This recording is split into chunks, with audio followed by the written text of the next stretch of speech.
You can't cross the sea merely by standing and staring at the water. I am a sailor who loves to sail, and yes, I'm really competitive. My family sometimes refuse to play board games with me, but at the same time, I just love sailing, and I think that's how it started for me, it was an adventure. I still felt like I had some unfinished business with sailing, and I didn't feel like I'd fully reached my potential. And I realised that I wasn't going to do that by just doing nothing, and that something is always better than nothing, and I had to start somewhere. I've only got them on one side of my sail, actually. I remember the first boat that I ever stepped into was called Puffin on the Isles of Scilly with Dan Bennett, who runs the boatyard on Briar. We got stuck on a sandbar, I think, and I just thought it was the best thing ever. Don't remember what it was. I really want to say it was some kind of brown-sailed wooden dinghy. It was like proper Swallows and Amazons stuff, and I just loved that.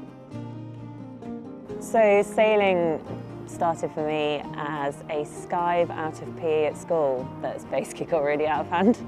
I think so many people get a bit demoralised when they're children doing sports at school if they don't feel like they're the highest achiever, or they're not particularly good at netball or drop, as I used to call it, because I couldn't catch and I was just so uncoordinated.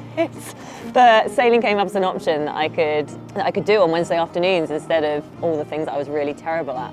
The sports that you do at school are pretty niche, and it doesn't mean that you can't be sporty later in life. Genuinely, I was so bad, like so bad, and I've had to, like, when I wanted to take sailing seriously, I realised I needed to really learn to love the gym, and that took a while. But now I wouldn't be without it. If I can learn to love sport, anybody can.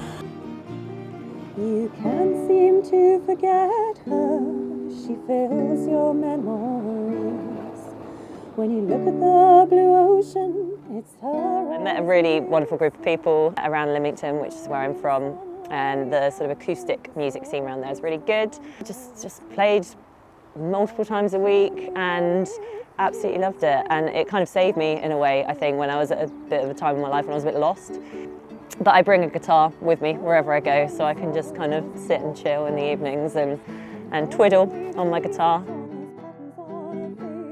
I struggle to be ruthless enough on the water sometimes, like I have to really tap into that, but I kind of try to view it as I'm being competitive against being the best version of myself rather than that coming out against other people, and for me that's really important.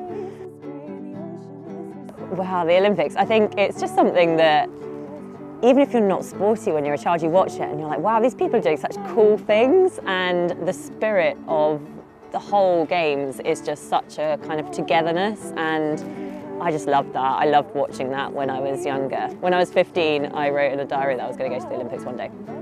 And yeah, it's taken about 10 years longer than planned, but we made it eventually, and it's a really surreal feeling. It's just the biggest honour, you know? It's the biggest honour.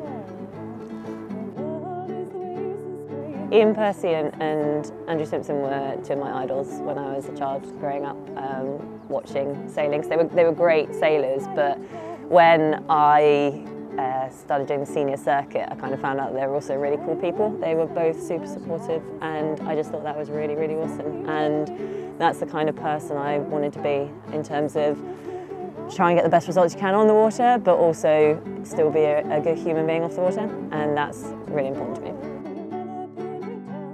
I think I've always been a really driven person. I've always wanted to do well at whatever I'm doing at any point in time.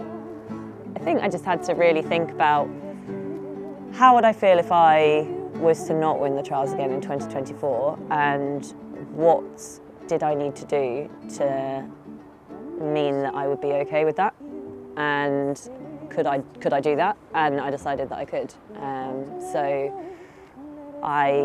That was a decision to give it one more try. Here we are. I think what I've learned in the last sort of few years is that if you surround yourself by people who do believe in you as well, that's a huge sort of force to keep pushing forwards, and that is a huge help to keep pushing every day.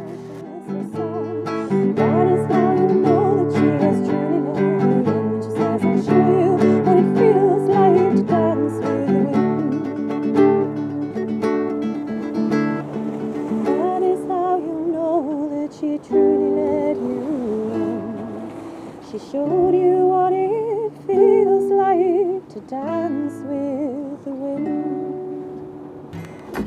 It's so special to finally kind of achieve what you've been trying to do for so long. And I think since I found out that I'd been selected, I kind of had quite a lot of weird flashbacks of memories of times where people have just helped me in really lovely ways. So whether that's friends or family or people I barely know, actually, it's just so awesome that it's finally happening, because it's great for me, but it's also great for all the people who've supported me along the way.